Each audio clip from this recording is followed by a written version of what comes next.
제가 화요 구국 집회부터 화요 구국 집회 첫 시간, 그러니까 화요 구국 집회하고 그다음에 어제 저녁 오늘까지 우리 한국교회 회복을 위한 하나님께서 저에게 깨닫게 하신 이렇게 하면 한국교회가 회복될 것이다 라는 부분들을 지금 말씀을 이어서 나누고 있습니다. 또 이제 안 들은 분을 위해 또 조금 앞에 서론을 말씀드리면 하나님께서 바벨론 나라를 강하게 하시는 이유는 한 가지입니다. 그것은 유다가 범죄했기 때문에 유다를 치기 위해서 잠시 동안 쓰시는 것뿐입니다. 그렇죠? 그래서 하나님께서는 유다가 회개하면 바벨론은 그 뒤에 무너뜨리십니다. 그렇죠? 근데 바벨론은 분명 악한 자들임은 맞습니다. 지금 당장 코로나 터지고 교회부터 제일 핍박을 하지 않습니까? 악한 자예요. 그러나 하나님은 지금 그 바벨론을 쓰시는 분이 하나님이시라는 것을 말씀하고 계세요. 성경으로. 그 바벨론은 하나님이 무너뜨리는 거지 우리가 예배가 방해받는다고 바벨론을 대항하는 게 아니에요. 하나님은 이 사건을 통해서 우리들에게 말씀하시는 게 있는데 코로나가 다 끝나가는데도 한국교회가 무엇을 놓치고 있냐면 하나님이 왜 그 바벨론 세력을 흥왕케 하셨는지 그 원인을 생각하지 않았다는 거예요. 그냥 악인이 커진다라고만 생각하는데 구약 성경을 보면 그 어디에도 하나님께서 악인을 강대케 하시는 이유는 한 가지입니다. 하나님의 백성들이 하나님을 떠나 우상 숭배에 빠지고 죄악 가운데 빠졌을 때 하나님의 백성들을 깨우기 위해서 바벨론이라는 나라를 잠시 사용하시는 것뿐이에요. 그런데 그래서 우리가 지금 뭘 해야 되냐면 우리가 내년에 총선 때 좀 끔찍한 일이 벌어지지 않으려면 한국교회가 회개해야 됩니다. 근데 뭘 놓고 회개를 해야 되는가? 그래서 첫 번째 날 화요 구국 집회 때 제가 무슨 말씀을 드렸냐면 성령 회방죄 회개해야 된다. 근데 성령 회방죄가 집회 방해죄가 아니라고 그랬어요. 성령 회방죄가 뭐였냐면 철저하게 회개하지 않는 삶이 성령 회방죄라고 첫째 날 구국 집회 때 말씀드렸어요. 한국교회가 철저한 회개를 잃어버렸다. 그래서 철저한 회개가 한국교회에 필요하다는 것을 말씀드렸고 어저께 저녁에 말씀드렸던 것이 한국교회가 이렇게 철저한 회개를 잃어버린 원인이 무엇이냐? 그것은 말씀을 잃어버린 거예요. 근데 말씀을 잃어버린 근본적 원인이 무엇이냐? 성경은 구약시대에 이스라엘 백성들이 하나님의 말씀을 떠난 이유를 뭐라고 말하냐면 안식일을 제대로 지키지 않았다는 거예요. 그래서 말씀을 잃어버렸고 그래서 이스라엘 민족이 타락하기 시작했다는 겁니다. 그래서 한국이 사실 주일 성수를 제대로 안 하는 바람에 주일 성수를 제대로 할 수 없는 환경을 허락하신 거예요. 그래서 주일 성수가 회복되어야 됨을 어제 저녁에 말씀을 드렸고요. 오늘 마지막은요. 이게 되게 중요한 건데 너무너무 중요한 거예요. 하나님께서 우리에게 한국교회에 하시는 한국교회가 믿음의 나이로 말하면 꽤 나이가 먹은 국가입니다. 왜냐하면 지금 미전도 종족에 가가지고 선교사님들이 복음을 딱 전하면 그때부터 교회가 시작되고 교회의 나이가 시작되지 않습니까? 근데 한국교회는 지금 복음이 들어온 지 100년이 넘었어요. 기독교 역사만 해도. 그렇죠? 그래서 한국교회는 교회의 부흥기도, 교회가 정말 하나님 앞에 깨어서 사회를 변화시키고 사회 가운데 소금이 되고 빛이 되는 그 시기도 한국교회가 겪었습니다. 근데 언제부턴가 한국교회가 세상에 짓밟히고 있고 요즘에는 교인이라고 그러면 코로나 전염자로 이렇게 물론 그게 바벨론에서 한 정책이지만 그런 식으로 막 전도 나가면 교인들을 아주 부정적으로 바라볼 만큼 세상에 짓밟히는 한국교회가 되어버렸습니다. 그런데 이렇게 된 이유는 하나님께서 우리 교회가 우리가 회개해야 할 것이 있기 때문에 그런데 그 세 번째 제가 이제 제안하는 부분이 바로 오늘 그 모세와 미리암 사건입니다. 이게 한국교회를 지금 무너뜨린 아주 큰 원흉입니다. 여러분 바벨론 세력들이 지금 전 세계적으로 확산시키고 있는 게 뭐냐면 사회주의 이념입니다. 사회주의는 칼 막스를 통해서 나왔죠. 그 마르크스 레닌주의가 유럽에서부터 확장이 돼서 유럽은 사회주의 국가예요. 영국도 대표적인 사회주의 국가고 영국의 그 부속 국가들, 그러니까 뉴질랜드, 캐나다, 호주 다 사회주의 국가입니다. 근데 그 사회주의 국가의 특징이 있습니다. 특징. 그게 뭐냐면 권위를 인정하지 않는다는 거예요. 권위를 존중하지 않는다는 거예요. 프랑스도 사회주의 국가거든요. 프랑스에 그런 일이 있었어요. 이제 프랑스 혁명이 일어나고 막 사회주의가 막 확산되면서 어떤 일이 있었냐면 하얀 머리의 교수님이 앞에 서서 이제 강의를 하는데 강의가 끝나고 아주 시퍼렇게 젊은 여학생이 앞으로 딱 나오더니 교수님한테 허락도 안 받고 교수님 얼굴에 뽀뽀를 팍 하면서 이게 평등입니다. 뭔 소리인지 아시겠어요? 교수랑 나랑 친구라는 거야. 맞짱 떠도 상관없다는 거야. 이게 평등이라고 외쳐요. 권위를 존중하지 않는 것을 마치 평등인 것처럼 그게 사회주의 이념 안에 있습니다. 그래서 사회주의 이념 안에서 어떤 일들이 일어나냐면 권위를 존중하는 것이 무너지기 시작했어요. 권위를 존중하는 게. 근데 이게 너무너무 중요한 내용입니다. 사실 시간을 최대한 절약을 해야 되는데 사실 제가 첫날부터 이제 제 간증을 조금씩 했는데 저는 아무튼 성폭행 빼놓고는 상처란 상처는 다 받아봤습니다. 성폭행 남자라서 감사하게도 성폭행은 안 당해봤는데 나머지 그 상처란 상처는 다 받아봤어요. 억울한 상처, 가난의 상처, 폭력의 상처, 태아기 상처, 부모님이 버리고 떠나는 상처부터 시작해서 상처란 상처는 다 받아봤어요.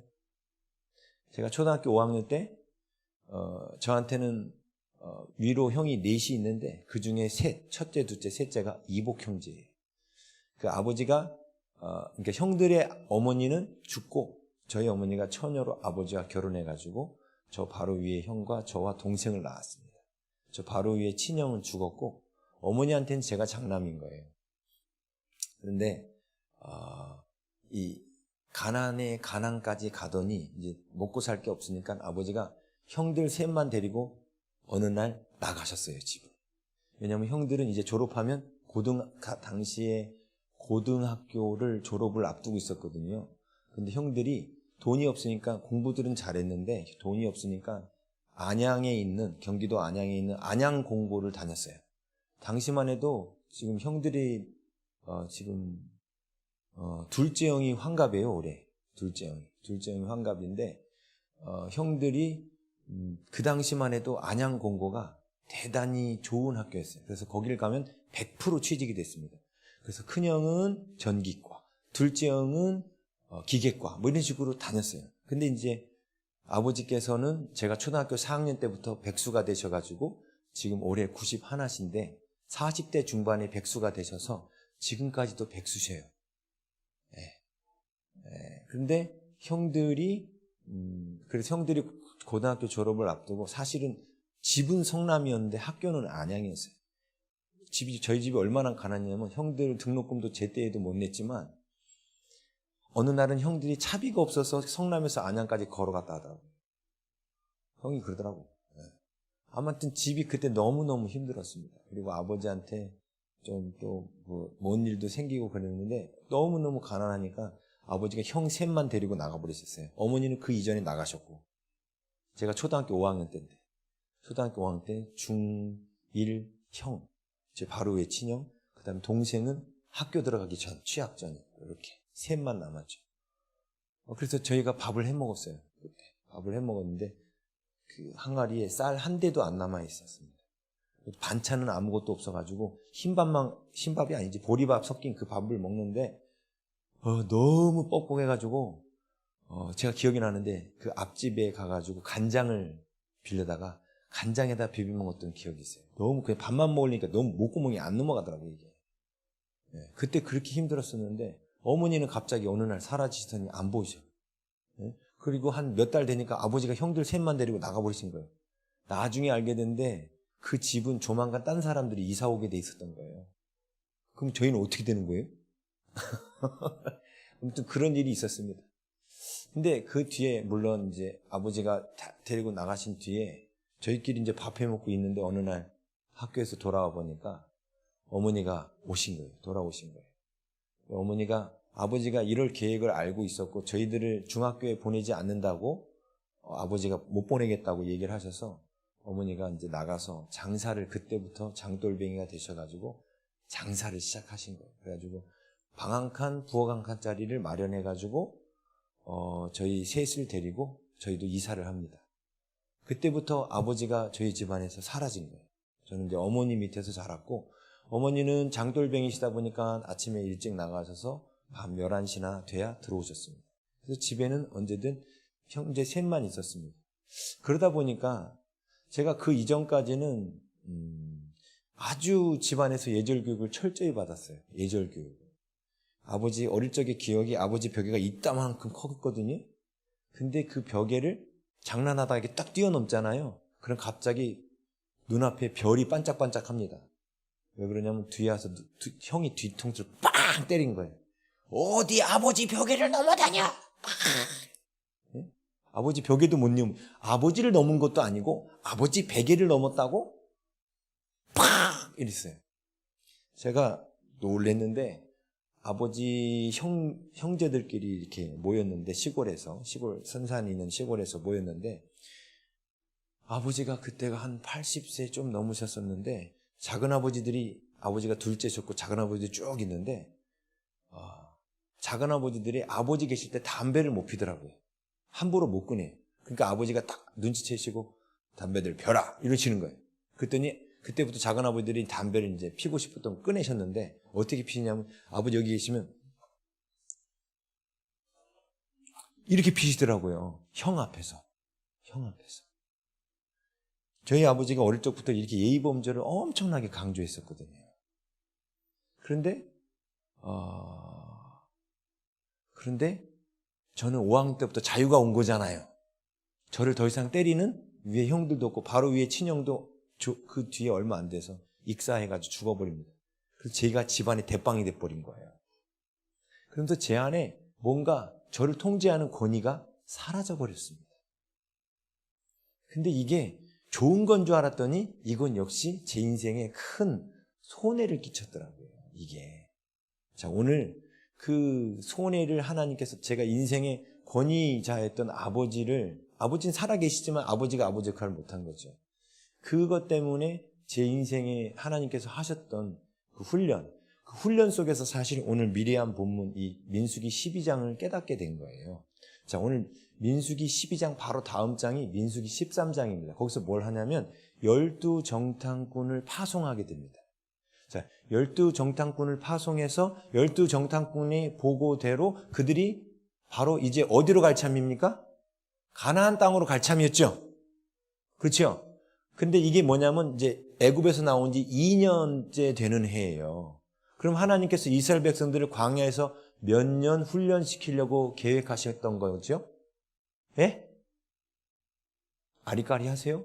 자, 지금 2년이 딱 지난 다음에 이제 가나안 땅으로 올라가자 하고 그랬더니 그럼 우리 정탐꾼 좀 보냈으면 좋겠습니다. 그래, 정탐꾼 보내봐라 해가지고 보낸 거예요.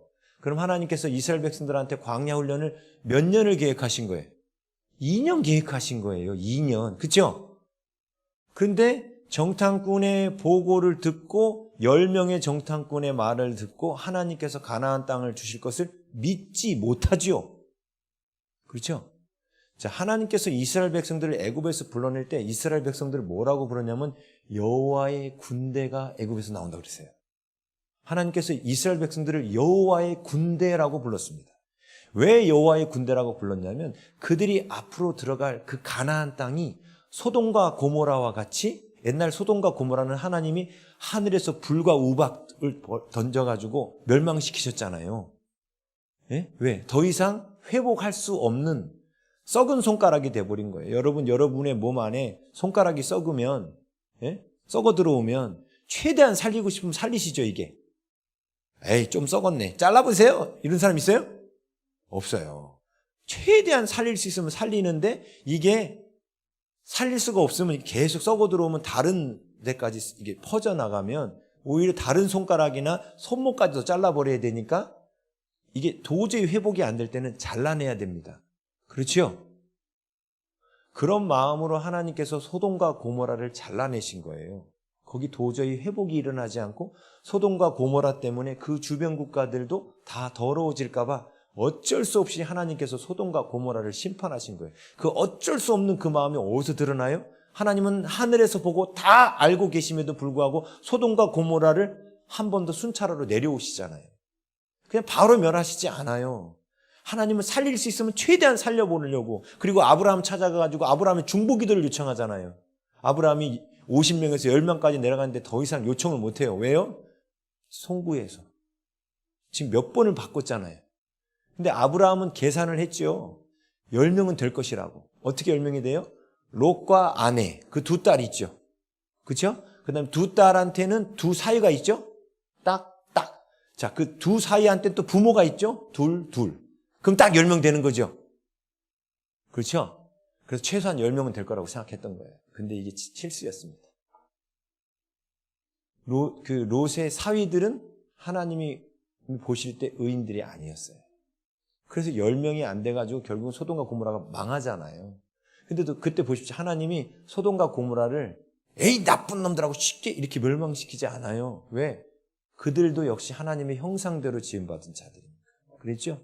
그래서 썩은 손가락 최대한 안 자르려고 참으시다가 이제 어쩔 수 없으니까 잘라내신 거예요. 그런데 이스라엘 백성들이 올라올 때 가나안의 상황이 어땠냐면 가나안이 소돔과 고모라처럼 바뀌어 있었던 겁니다. 그래서 이들을 멸망시켜야 되는데 불과 우박으로 멸망시킨 것이 아니라 이스라엘을 경찰로 만들어서 여호와의 군대로 만들어서 가나안에 있는 거민들을 멸망시키려고 하신 거예요. 왜? 여기가 썩어버렸거든요. 더 이상 회복할 수 없는 상태가 되었거든요. 이해되시죠? 그래서 이 가나안에 있는 가나안 거민들을 다 진멸, 헤렘, 완전히 죽이는 헤렘을 진멸하는 전쟁을 하기 위하여 이스라엘 백성들을 하나님이 군대로 양육하셔야 돼요. 군대로 훈련시켜야 되는 거죠. 그래서 하나님이 어디에서 훈련시키셨어요? 광야에서. 애굽에서 나오자마자 바로 지도를 이렇게 보면 애굽에서 나와서 이 해안길로 올라가면 이 해안길을 따라 올라가면 바로 가나안 땅이에요. 근데 그렇게 안 하고 하나님 이쪽으로 돌리셨죠. 그래서 광야로 들어갔다고요. 그 이유는 그들이 이 해안길로 따라 올라가면 전쟁을 보고 두려워해서 도망칠까 봐. 아직 훈련이 안 됐기 때문에. 애굽에서 나오자마자 바로 전쟁터 나가면 두려워서 도망칠까 봐 하나님이 광야 훈련소로 보냈다고 나와요. 자, 그럼 광야는 뭐 하는 곳이에요? 훈련받는 곳이에요.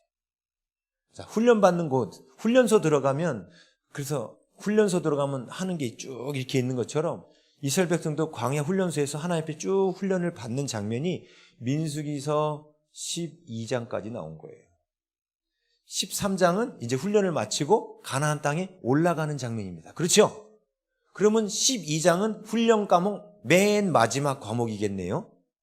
그렇게 되는 거예요. 이스라엘 백성들한테 광야 훈련소 맨 마지막 과목이 민수기 12장입니다. 근데 이 훈련 과목이 무엇을 뜻하는지, 이 훈련 과목을 통과하지 못하면 다시 말하면 광야를 끝낼 수가 없다는 거예요. 광야를. 자, 그 훈련이 뭐였는가? 자, 12장 1절에 보니까 모세가 구스 여자를 취하죠. 구스 여자를 취했다는 뜻은 이방 여인을 취한 거예요. 이방 여인은 자기가 모세가 이스라엘 백성들한테 가르친 율법에 따르면 출애굽기 34장 16절에도 나오고 신명기 7장 3절 4절에도 나오고 이방 여인을 취하지 못하도록 모세가 그렇게 율법을 가르쳤단 말입니다. 그렇죠? 담임 목사님이 성도들한테 술집 가지 말라고 하고 본인이 술집 가서 술을 드시고 계신 거예요. 이게 좀 이해되세요? 네? 아니 차라리 술집이 낫겠다. 네? 이방 여인은 부정하기 때문에 결혼하지 말라 하고 담임 목사님이 가르쳐 놓고선 자기가 이방 여자하고 결혼한 거예요. 자, 여러분 이럴 때 어떤 생각이 드십니까? 여러분이 교회에서 그런 일이 벌어지면 어떤 일이 일어날까요? 자, 제가 오늘 말씀드리는 게 한국교회 회복을 위한 제안 3번째라고 그랬죠. 오늘날 한국교회에 많은 목사님들이 사실은 정말로 열심히 자신을 희생하면서 섬기면서 한국교회를 섬기고 계십니다.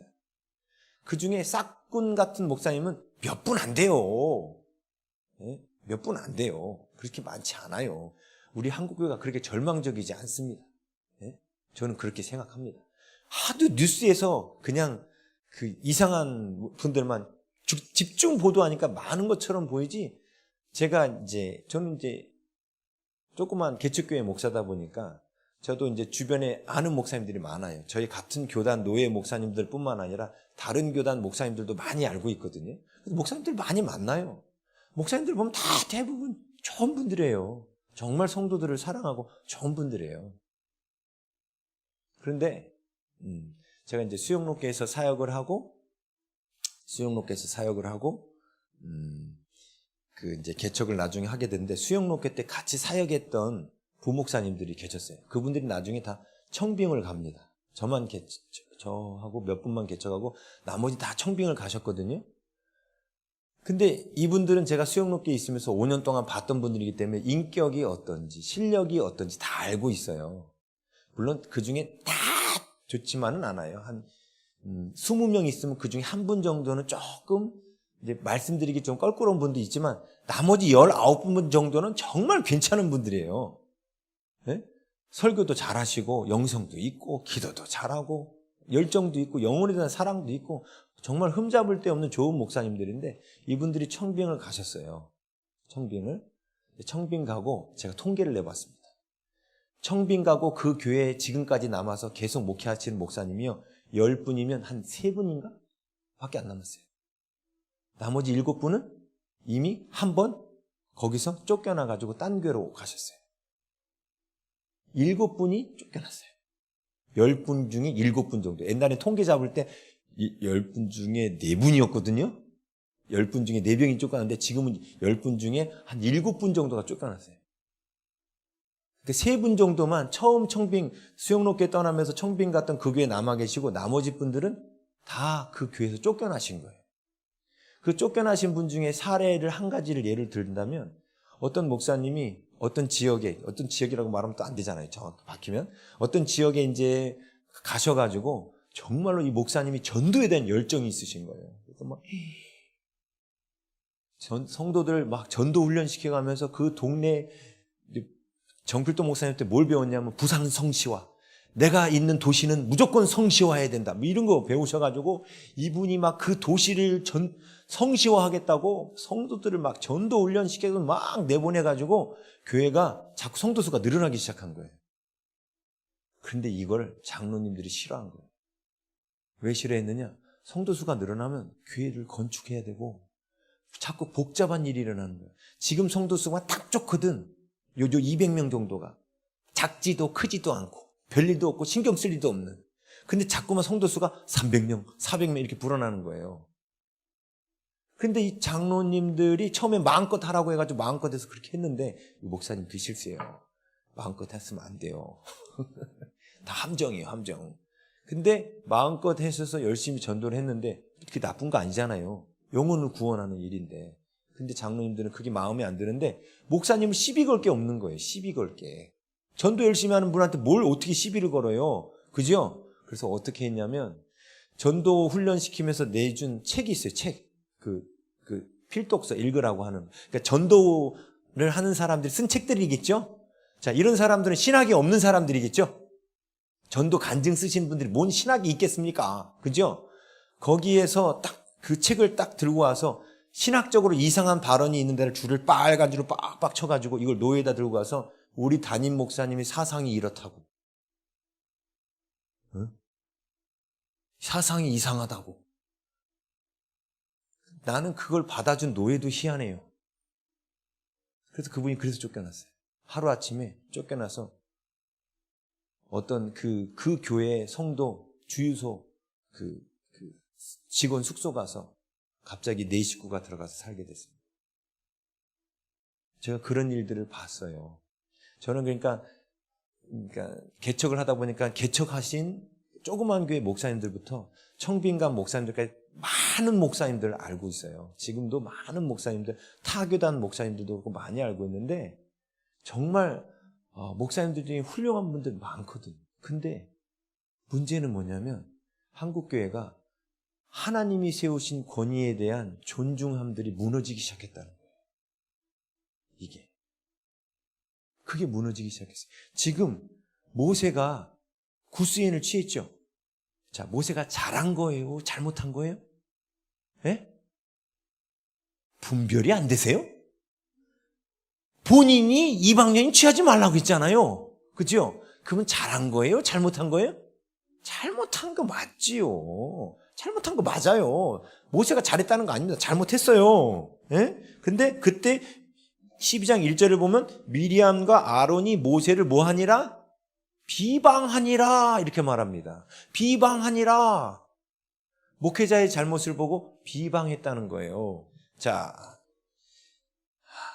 제가 우리는 하나님의 영광에 이르는 우리의 신앙 성장의 과정이 있음을 말씀드렸어요. 물론 이제 못 들으신 분은 있겠지만 우리 신앙 성장의 과정이 있어요. 알파 오메가까지 우리가 하나님의 영광에 이르기 위해서 우리가 걸어가야 될 믿음의 길이 있어요. 바울은 창세전에 택하시고 부르시고 의롭다 하시고 영화롭게 하셨느니라 이렇게 표현하죠. 베드로는 뭐라고 표현하냐면 믿음의 덕의 지식을, 지식의 절제를, 절제의 인내를, 인내의 경건을, 경건의 형제우애를, 형제우애의 사랑을 공급하라. 하나님의 영광이 성품, 사랑이라고 그랬죠? 사랑을 공급하라. 이게 베드로가 말한 신앙성장 과정이에요. 이렇게 우리의 신앙이 자라가는 과정이 있거든요. 근데 그 과정 가운데 우리가 하나님과 온전히 동행하는 안식하는 믿음, 그래서 그저께인가 안식하는 믿음에 대해서 했어요. 이 안식하는 믿음으로 들어가는 게 곧 가나안 땅에 들어가는 것이 상징화되어 있어요. 가나안 땅에. 근데 이스라엘 백성들이 가나안 땅 들어가기 전 마지막 훈련이 뭐였냐면 바로 미리암 사건이에요. 그렇죠? 자, 이스라엘 백성들이 광야 들어오자마자 제일 먼저 시내산 가서 3개월 만에 하나님과 언약을 체결하죠. 뭐가 온 거냐면 율법이 온 거예요. 말씀이 온 거예요. 자, 우리 신앙생활 하다 보면 하나님의 말씀을 이제 성령으로 거듭난 이후에 하나님의 말씀대로 살고자 하는 동기가 올라옵니다. 그렇죠? 하나님의 말씀대로 살고자 하는 동기가 올라오지 않았다? 그 사람은 거듭난 거 아니에요, 아직. 남들 체면 때문에 하나님 말씀 지키는 사람, 거듭난 사람 아니에요. 그냥 종교인이에요, 그거는. 성령으로 거듭난 사람은 하나님 때문에 예수님이 나를 위해서 죽으신 사실이 너무 감사해서 하나님 말씀대로 살려고 그러는 거예요. 그렇다고 말씀대로 다 살지는 못해도 하나님 때문에 어쨌든 말씀대로 살려고 노력이라도 하는 겁니다. 그렇지요? 근데 성령으로 거듭나지 않은 사람은 그냥 체면 때문에 말씀대로 사는 거예요. 그 사람들은 아직 성령으로 거듭난 사람이 아닙니다. 자, 근데 어쨌든 우리 성령으로 거듭난 사람은 당연히 주님의 은혜가 감사해서 말씀대로 살거든요. 근데 이제 세상 가운데 살다가 이제 주님께로 돌아와서는 워낙 내가 생각하기에도 내가 죄인이야. 그렇죠? 그래서 그때는 아주 겸손해요. 내가 죄인이니까. 그런데 하나님의 말씀대로 살고자 하는 동기가 들어온 뒤부터 교회에서 충성하고 헌신하고 봉사하고 말씀대로 살려고 술도 끊고 담배도 끊고 11조도 시작하고 막 헌신도 하고 막는 게 시작되죠. 그렇게 합니다. 근데 놀라운 건 그 시간이 지나면 지날수록 말씀대로 더 사는 거룩한 모습으로 바뀌어갈수록 우리에게는 희한한 일이 벌어지는 게 목이 고다지기 시작합니다. 이건 다 누구나 거치는 과정입니다. 난 아닌데요. 그분은 목이 고든 뜻이에요. 다 거치는 과정이에요. 왜? 말씀대로 살면 뭔가 말씀대로 못 사는 사람 보면 저 사람 왜 그러지? 이런 마음 올라오잖아요. 그렇지 않으세요? 저만 그래요? 그럼 저만 그런가 보다. 이게 목이 고다진단 말입니다. 그렇죠? 그러면서 말씀대로 자기는 이제 전에는 못 살았다가 지금 많이 살게 됐잖아요. 전에는 그렇게 못 살았다가 지금 많이 살게 되다 보니까 이제 광야 훈련을 어느 정도 받고 있는 거죠. 그러면서 말씀대로 못 사는 사람들이 자꾸 보이는 거야, 이게. 저 사람들 이게 보이죠? 그죠? 공감을 안 하시네. 그잖아요. 보이잖아요. 근데 이게 보이다가 나중에 누가 보이는 줄 아세요? 담임 목사님이 보여요. 담임 목사님의 허물이 보이기 시작해요. 모세의 허물이 보이기 시작하는 거예요. 실제로 모세가 구스인 취했거든요. 율법을 어겼거든요. 자, 목사님이라고 율법 100% 지키고 살까요? 목사님은 회개할 일이 전혀 없을까요? 목사님도 회개할 일이 있어요. 네? 목사님들도 너무 적적할 때 동양화 그린다 하더라고. 화투 점당 10원짜리 너무 뭐 이건 귀엽게 봐줄 수 있어. 이거는 귀엽게 봐줄 수 있어. 이거는. 그런데 목사님들도 허물이 있고 목사님도 드라마 보다가 새벽 예배 시간 다 돼가지고 눈 시뻘게 가지고 나와가지고 설교하는 목사님도 계셔요. 밤새 드라마 보다가. 그죠? 우리는 알아요. 그분이 철회한 게 아니란 걸. 목사님들도 허물이 있다니까요. 보여요. 목사님들 가운데도 넘어질 때도 있고 그러죠. 근데 놀라운 건 하나님의 말씀대로 살고자 하는 거룩한 동기로 하나님 말씀대로 쭉 살다 보면 내 삶이 뭔가 옛날에 그 세상에 부정했던 삶을 하나씩 정리해 가면서 주님 앞에 더 겸손해져야 되는 게 정상인데 우리가 그렇지 않죠? 우리 그렇지 않잖아요. 겸손해지는 게 아니라 자꾸 교만이 스물스물 올라와서 처음에는 나보다 신앙 어린 성도들을 딱 이게 판단이 딱 올라오다가 요 판단이 어디까지 올라가냐면 드디어 목회자까지 올라가요. 이게 무슨 뜻이에요? 이분이 이제 광야 끝날 때가 됐다는 거예요. 기뻐하시라. 광야를 끝낼 때가 됐다는 거예요. 언제 광야가 끝날까요? 판단하는 게 멈추면 광야가 끝납니다. 여러분, 아담이 왜 선악을 알게 하는 나무를 따먹고 아담이 선과 악을 알게 됐나요? 자, 보세요. 아담이 선악을 알게 한 나무 실과를 따먹기도 전에 보암직도 하고 먹음직도 하고 지혜롭게 할 만큼 탐스러운 자라. 육신의 정욕, 안목의 정욕, 이생의 자랑. 거기도 그 죄가 나오죠. 예수님이 받으셨던 시험도 그거였잖아요. 돌을 떡 덮는 게 아니라 육신의 정욕. 이 세상 만국 너에게 주다. 안목의 정욕. 성전 꼭대기에서 뛰어나라. 이생의 자랑. 그죠? 근데 아담이 그 생각이 들어왔을 때 이미 점령 당했어요. 그러니까 손을 내밀었죠. 그렇죠? 그리고 나서 그걸 딱 따먹었단 말입니다. 자, 근데 하나님이 이것을 따먹고 나면 선악을 알게 된다 그랬어요. 그럼 하나님은 우리가 선악을 아는 것을 원치 않으실까요? 만약에 지금 우리가 이게 선인지 이게 악인지 모르면 똥인지 오줌인지 구분이 안 가면 죄 짓잖아요. 그게 무슨 뜻이에요? 그게 무슨 뜻이냐면요. 아담이 타락하기 전에는 이것이 선이다, 이것이 악이다 라는 기준을 누가 삼으셔요? 하나님께서 정하신 거예요. 이것이 선이고 이것이 악이다라는 기준을 하나님께서 정하신 거예요. 그런데 선악을 알게 하는 나무의 실과를 따먹고 난 뒤에는 이것이 선이고 이것이 악이다라는 기준을 아담 스스로가 세우기 시작한 거예요. 그 증거가 뭐냐면 하나님이 아담을 만드실 때 옷 입혀서 만드셨어요? 벌거벗게 만드셨어요? 벌거벗었어요. 그렇죠? 그 뒤에도 옷을 주셨어요? 안 주셨어요? 안 주셨어요. 왜 그랬을까요? 하나님께서 구경하시려고 안 주셨을까요? 아니겠죠? 뭔가 이유가 있으셨겠죠? 예? 그런데 아담이 선악을 알게 하는 나무의 실과를 따먹고 난 다음에 자기가 벗었음을 알고 부끄러워 숨었다고 되어 있습니다. 자, 자기가 벗었다는 것이 부끄러운 일, 악한 일이라고 누가 규정지었습니까, 지금? 아담이 규정지은 거예요. 근데 하나님은 아담을 뻘거벗은 채로 만드셨잖아. 그 뻘거벗기고 만든 하나님은 어떤 분이 되는 거예요? 악한 분이 되는 거죠. 옷을 안 주신 하나님은 악한 분이 되는 거죠. 이해되세요? 원래 하나님의 기준을 따라야 되는데 인간이 자기의 판단으로 자기가 하나님이 되어 기준을 만들기 시작하는 게 선악을 알게 하는 나무의 실과를 따먹은 결과예요. 그 결과 때문에 뭘 뺏겼어요? 가나안 땅, 안식의 땅, 에덴을 잃어버린 거예요. 내 판단을 사용하면 안식을 잃어버려요. 자, 그러면 가나안 땅 들어갈 때는 뭐가 사라져야 가나안 땅 들어갈까요?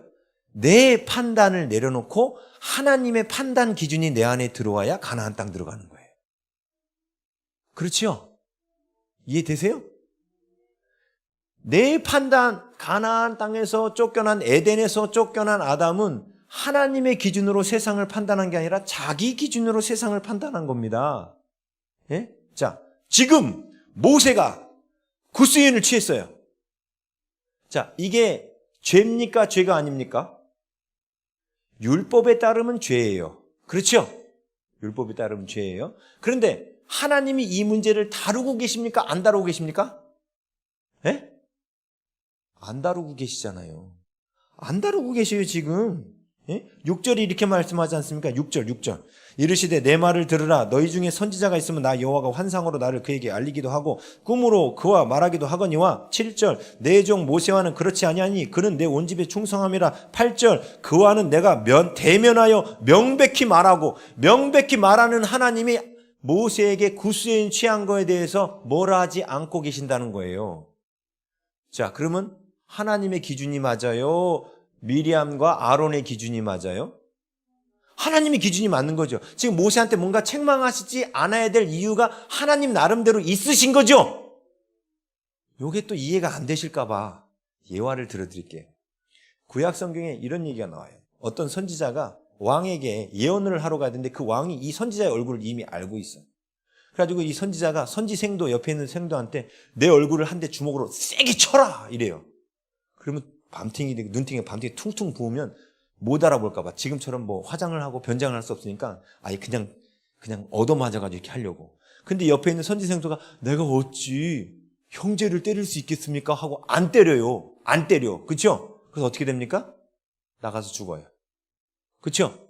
그 모습을 옆에서 본 선지자한테 너가 나를 때려라 그랬더니 죽는 거 보고 두려워가지고 알았어요. 푸아! 그렇게 했죠? 자, 이거를 멀리서 카메라를 잡아서 볼게요. 선지생도가 옆에 있는 선지생도를 때리는 거 악입니까? 선입니까? 이해가 안 가세요? 멀리서 한번 볼게요. 멀리서. 어떤 사람이 A라는 사람이 B라는 사람의 얼굴을 주먹으로 냅다 때려 눈탱이를 밤탱이를 만들어놨네. 여러분 볼 때 악이에요? 선이에요? 악으로 보이지요? 근데 실제는 뭐예요? 그게 선이지요. 이제 구분이 가세요? 하나님의 입장에서 선으로 보시는 게 있는데 우리 인간의 관점으로는 그냥 때렸으면 무조건 악이야 이렇게 보는 거예요. 예? 하나님의 관점이 있지 않습니까? 예를 든다면 또 얘기해 볼까요? 자, 어려운 사람, 가난한 사람이 오면 손을 펴서 구제해 줘야 되죠. 예? 근데 어떤 사람이 정말 가난하게 보는 사람이 저한테 와가지고 목사님 좀 도와주세요. 제가 너무 힘들어요. 막 그런 거야. 돈을 꺼내서 딱 주려는 순간 제가 안 줬어요. 그걸 옆에 있는 여러분들이 봤어요. 돈도 있으면서 제가 안 주는 거예요. 그럼 여러분들 어떤 생각 들겠어요? 저런 목사가 베풀 줄도 모르고 심을 줄도 모르고 말이야. 이런 생각 안 들어요? 그렇죠? 자, 겉만 보면 지금 제가 악을 행했죠? 누구 기준입니까? 보는 사람들 기준입니다. 그렇죠? 근데 제가 왜 안 줬는가? 하나님이 갑자기 그러시는 거예요. 주지 마라. 왜요, 하나님? 이 사람은 내가 기도시키려고 물질을 마르게 했는데 기도는 안 하고 이렇게 불쌍한 척하면서 맨날 사람들한테 돌아다니면서 돈만 꾼다. 돈만 받아서 그리고 사기치고 도망 다니고 있다. 이 자녀가 더 이상 죄 짓는 걸 내가 원치 않는다. 주지 마라. 그런 거예요. 그래서 제가 안 줬어요. 자, 그럼 제가 지금 주지 않는 이게 선입니까? 악입니까? 선이죠. 보세요. 그런데 사람들은 눈에 보이는 것만 갖고 판단하는 거예요. 이게 바로 선악을 알게 하는 나무의 실과를 따먹은 인간에게 내려진 극악무도한 저주입니다. 이게. 지금 하나님은 모세를 뭐라 하지 않아요. 근데 지금 미리암과 아론이 자기네들이 율법 조금 안다고 판단해버린 거예요. 여러분, 에덴으로 돌아가려면 선악을 알게 하는 나무의 실과를 토해내야 돼요.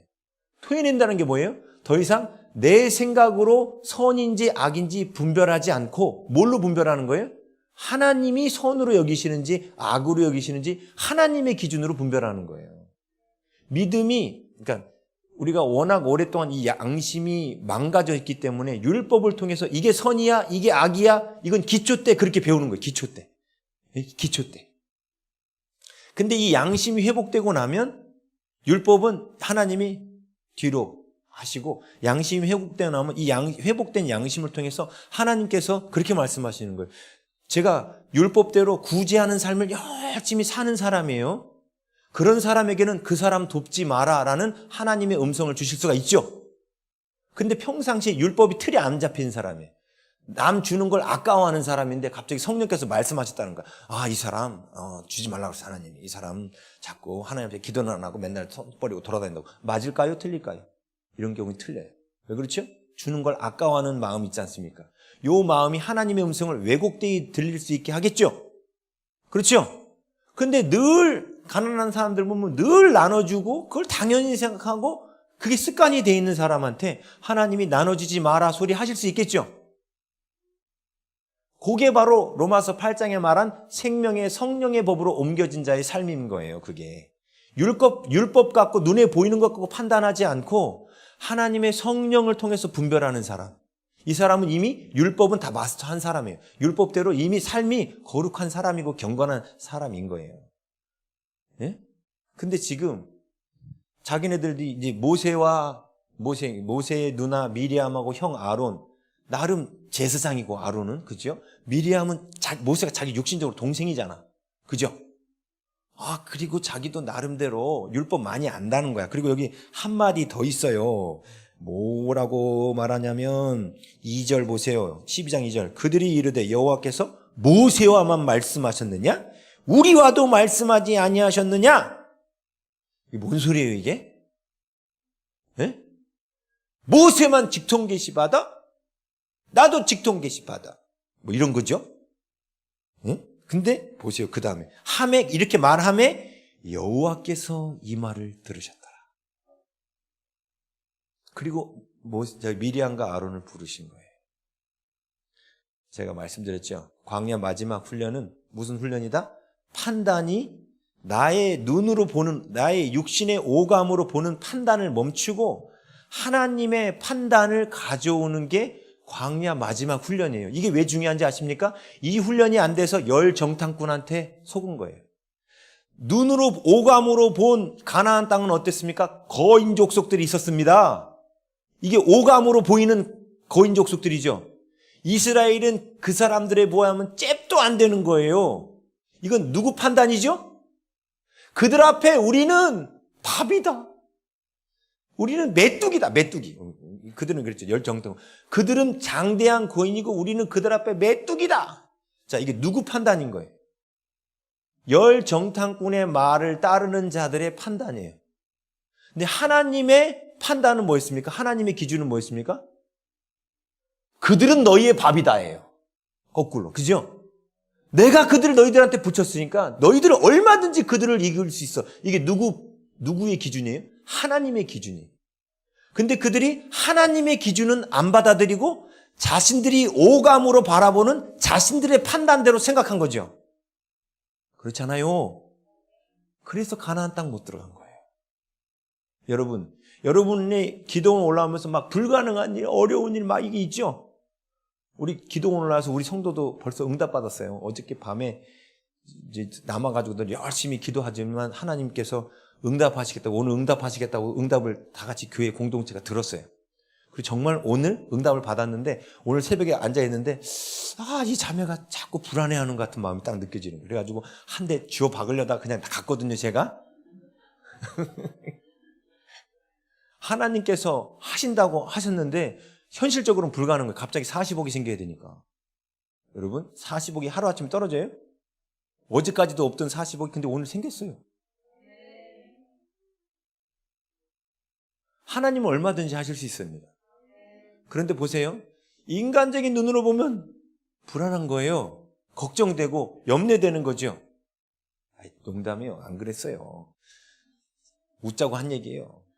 인간적으로 보면 이게 어떻게 해결되지? 이게 누구 기준이에요? 내 기준이에요. 그러면 가나안 땅 정복할 수가 없어요. 그런데 하나님의 기준으로 보면 40억이나 누군가가 나한테 찔러주는 5만 원이나 하나님 볼 때는 똑같아요. 자, 하나님 볼 때 에이즈가 불치병입니까? 감기가 불치병입니까? 하나님 볼 때 똑같아요. 하나님은 감기나 암이나 에이즈나 하나님께는 똑같습니다. 근데 우리 눈으로 볼 때는 암에 걸리거나 에이즈 걸리면 당연히 죽는 거죠, 이게. 우리 기준으로는. 그죠? 그건 우리 판단이에요. 이게 선악을 알게 하는 나무 실과를 먹은 우리들의 판단이란 말입니다. 근데 가나안 땅은 내 판단을 갖고는 정복할 수 없는 땅입니다. 가나안 땅은. 오직 누구의 눈으로 바라봐야만 됩니까? 하나님의 눈으로 바라봐야 되는 거예요. 하나님의 눈으로. 그렇죠? 근데 지금 미리암과 아론이 모세를 누구의 눈으로 바라본 거예요? 자기의 기준으로 바라본 거예요. 자기의 기준으로. 하나님의 눈으로 볼 생각을 안 하고. 그렇죠? 근데 이게 미리암과 아론의 이야기만이 아니었다는 거예요. 그래서 13장, 14장에 보니까 이스라엘 백성도 자기들의 기준으로 바라보니까 가나안 땅은 정복할 수 없는 땅이었던 거예요. 그러니 당연히 훈련병들이 전쟁터에 나가 싸울 준비가 안 됐죠. 안 됐잖아요. 그럼 어떻게 해야 돼요? 전쟁터로 내보내야 돼요? 안 되죠. 그리고 어떻게 합니까? 하나님께서 다시 뒤로 돌아가. 그래서 그 후 38년을 더 훈련받게 하시죠. 그렇죠? 자, 그런데 여기서 하나님께서 우리의 시야, 우리의 판단 기준을 끊는 공식적인 맨 마지막 훈련은 뭐였냐면 원래는 정탐꾼 보낼 계획 없었거든요. 그거는 신명기 말씀 보면 12족장들이 찾아와서 정탐꾼 좀 보내십시다 라고 그들이 말한 거예요. 신명기 2장에 보면 원래는 계획 없었어요. 그럼 하나님의 계획은 여기까지가 마지막 훈련이었단 말입니다. 그런데 그들이 지금 자신들의 판단 기준 갖고 바라보는데 이게 미리암과 아론이 그 정도면 나머지 백성은 안 봐도 손바다. 뭐 이거 아시겠죠? 자, 지금 한국교회가 왜 위기가 왔는지 아시겠죠? 한국교회가 각기 자기 소견에 자기 눈에 보기에 옳은 대로 행합니다. 하나님의 시각의 관점에 옳은 대로 행하는 것이 아니라 자기가 보기에 옳은 대로 행하는 거예요. 자기가 볼 때 저 목사는 틀렸고 저거는 잘못됐고 아이고 세습 아이고 뭐 이게 다 누구 눈으로 보는 거예요? 내 관점으로 보는 거예요. 내 관점으로 보는 거예요. 근데 내 관점으로 보는 끝판왕이 뭐냐? 하나님께서 세우신 권위를 자기 멋대로 평가하고 자기 멋대로 깎아내리는 거예요. 제가 사실 목회하다 보면 물론 저도 부족한 거 많아요. 근데 제가 하지도 않은 일을 갖고 오해하고 욕하고 떠난 성도들도 부지기수로 많습니다. 왜 그런 거예요? 그분의 관점으로 본 거예요.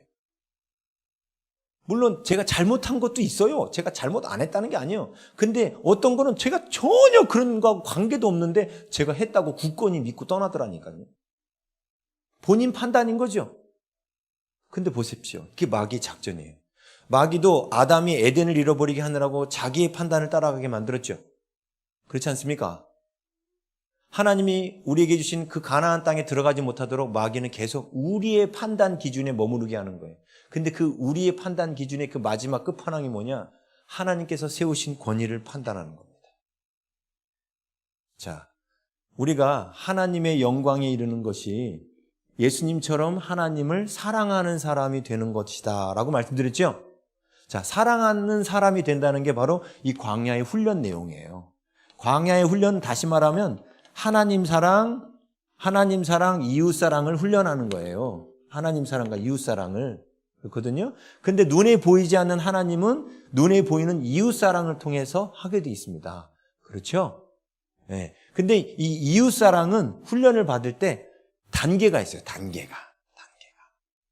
자, 어디에 나오냐면 마태복음 10장 40절에서 42절. 마태복음 10장 40절에서 42절. 자, 이 앞에 보세요. 너희를 영접하는 자는 나를 영접하는 것이요. 보세요. 곧 예수님을 사랑하는, 그러니까 너희를 영접하는 자, 곧 제자들을 영접하는 자는 곧 예수님을 영접하는 거라고 말하죠. 눈에 보이는 제자들, 사람들을 사랑하는 것이 곧 예수님을 사랑하는 거라고 말하죠. 네, 그렇게 보세요. 나를 영접하는 것이요. 나를 영접하는 자는 나를 보내신 곧 하나님을 영접하는 거예요. 하나님을 사랑하는 거죠. 곧 하나님이 보낸 제자들을 사랑하는 것은 곧 하나님을 사랑하는 거라고 써놨죠. 그래서 하나님 사랑의 훈련은 곧 눈에 보이는 사람을 통해서 하는 거예요. 그렇죠? 그 다음에 41절 선지자의 이름으로 선지자를 영접하는 자는 선지자의 상을 받을 것이요. 의인의 이름으로 의인을 영접하는 자는 의인의 상을 받을 것이요.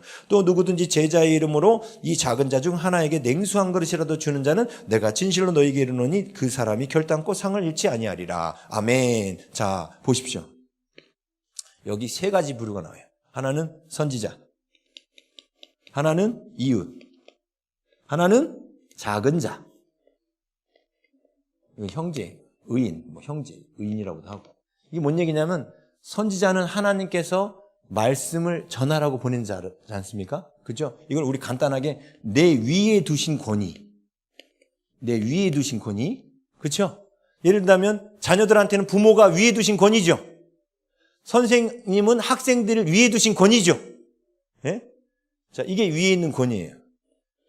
그 다음에 이웃은 뭐냐면 나랑 같은 권위, 친구들 같은 권위. 지극히 작은 자는 뭔가 내 아래에 두신 권위. 내 아래에 두신 권위가 선생님들한테는 제자들이겠죠. 목사님한테는 성도들일 거고 부모님한테는 자녀들일 거고 그게 내 아래에 두신 권위예요. 자, 질문 드리겠습니다. 이 마태복음에 나오는 건데 하나님께서 우리를 천국 심판대 앞에서 평가하실 때 선지자, 이웃, 작은 자 중에 누구에게 한 것을 갖고 평가하신다고 해놨죠? 어떻게 하셨어요? 작은 자에게 한 것이 곧 나에게 한 것이다 라고 말해요. 예? 그럼 작은 자한테만 잘하면 되겠네. 그죠? 딱 쳐버리고 작은 자만.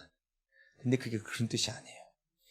우리가 사랑을 훈련받는 그 단계가 제일 먼저 내 위에 있는 권위한테 훈련받고 그 다음에 같은 친구한테 훈련받고 맨 마지막으로 작은 자한테 훈련받는 거예요. 뭔 얘기냐면 잘 보세요. 어떤 할아버지가 국어를 하고 있어요. 근데 제가 돈이 많아요.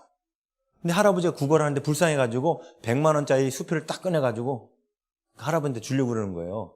근데 할아버지가 저한테 도움을 받으니까 저한테는 작은 자죠.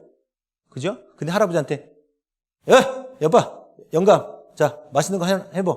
나 착한 사람 알지? 자, 받아. 이러고 지나갔어요. 시퍼렇게 젊은 놈이 그러고 지나갔어요. 그럼 할아버지가 일단 100만 원짜리 수표를 보고 어이구 감사합니다 할 텐데 뒤돌아가서 뭐 어떻게 생각할까요? 저런 못된 놈. 그러겠죠? 앞에서는 인사하겠죠. 100만 원짜리 줬으니까. 근데 속으로는 저런 못된 놈이 예절도 못 배웠구나. 이렇게 생각하겠죠. 보세요. 지극히 작은 자를 대할 때 그게 할아버지가 아니라 아이일지라도 작은 자를 대할 때 윗 어른을 공경하는 자세와 존중하는 마음으로 사랑한다면 그 작은 자가 어떻게 느낄까요? 정말 이 사람이 날 사랑하는구나. 이렇게 느끼겠죠? 그렇죠? 곧 지극히 작은 자를 사랑하는 그 존중하는 마음과 태도는 누구한테 훈련받는 거예요? 위에 있는 권위한테 훈련받는 거예요. 그렇죠? 위에 있는 권위한테 훈련받는 거예요. 우리가 사랑의 훈련을 받고 있잖아요. 우리가 이 땅에서. 위에 있는 권위한테 훈련받는 거예요. 그래서 왜 하나님이 위에 있는 권위한테 훈련받게 했느냐? 이게 당연한 겁니다.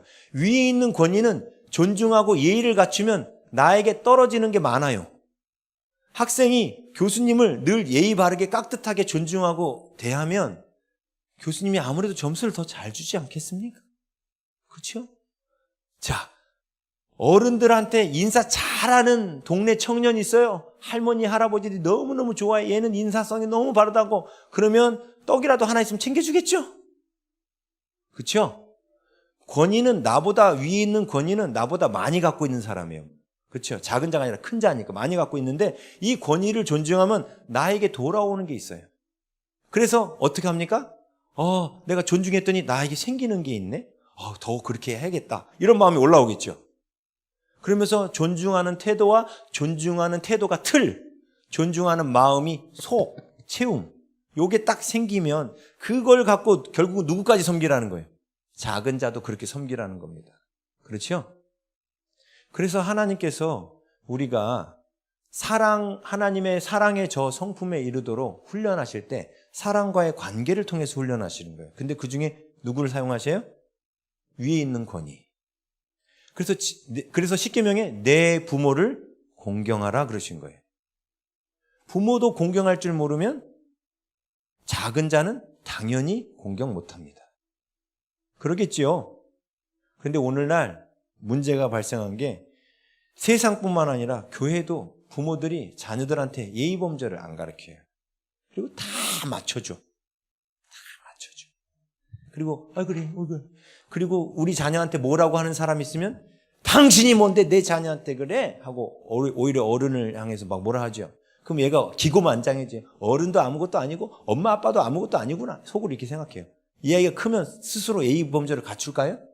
아니요. 얘들이 크면 어떻게 될까요? 그 다음에도 저기 어른들 무시하는 거예요. 어른들 무시해요. 막 무시합니다. 그러면 이 아이가 밖에 나가서 어른들한테 사랑을 받을까요? 못 받을까요? 못 받아요. 못 받아요. 저 위에 있는 권위를 존중하는 훈련이 안 되면 어디 가서도 사랑 못 받습니다. 그렇죠? 근데 요즘 젊은이들이 이게 엄청 심한 거 아시죠? 여러분이 길 가다가 고등학생 애들이 담배 피우고 있으면 절대로 말 걸치면 안 돼요. 걔네들 와 두들겨 팹니다. 걔네들은 권위 훈련 안 돼 있어요. 옛날에는 여러분이 그 고등학교 시절에 어른들이었어요. 내 이놈! 뭐 이 학생놈들이 담배 피우고 그러면 막 이러잖아요. 물론 담배들 안 피셨구나. 옛날엔 그랬단 말이에요. 옛날에는. 그죠? 왜요? 권위 훈련을 집안에서 받았기 때문에. 근데 지금은 바벨론의 사회주의가 사람들 가운데 세뇌시키기 시작한 거예요. 이제 교권도 없어요. 아이들, 우리 교회 다니는 그 자매 하나가 원래 선생님이 꿈이었어요. 근데 그 선생님 되기 전에 그 교생 실습 나가잖아요. 교생 실습 나가고 난 다음에 선생 되는 꿈을 포기했습니다. 저런 애들을 어떻게 가르쳐 하고. 선생님의 교권이 무너진 지 오래가 됐습니다. 그렇죠? 자, 위에 있는 권위도 제대로 존중 못하는 애들이 과연 지극히 작은 자를 존중하고 사랑할 수 있겠습니까?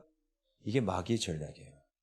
근데 그 위에 있는 권위 가운데 하나님이 훈련시키는 매일 마지막 단계가 뭐냐면 하나님의 말씀을 가르치는 자에 대한 존중이에요. 성경에 보면 바로 이 훈련이 많이 나옵니다. 많이 나와요. 자, 우리 간단하게 보면, 자, 사사시대가 어떤 시대라 했어요? 자기 소견에 옳은 대로 향하는, 하나님의 기준이 아닌 자기 기준대로 세상을 바라보고 자기 기준대로 판단하는 시대예요.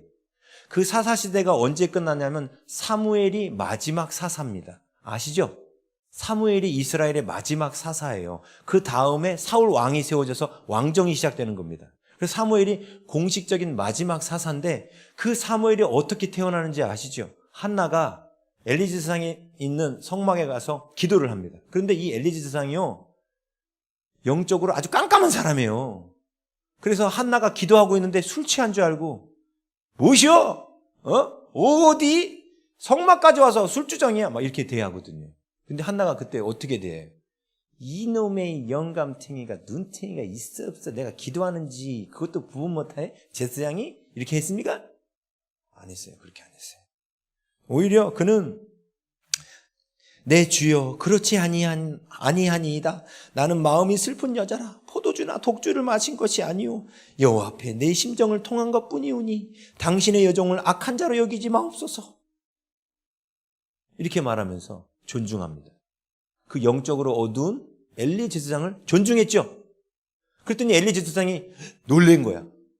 자기가 엘리 제사장이 지금 뭐 한 거예요? 자기 소견에 옳은 대로 판결한 거예요.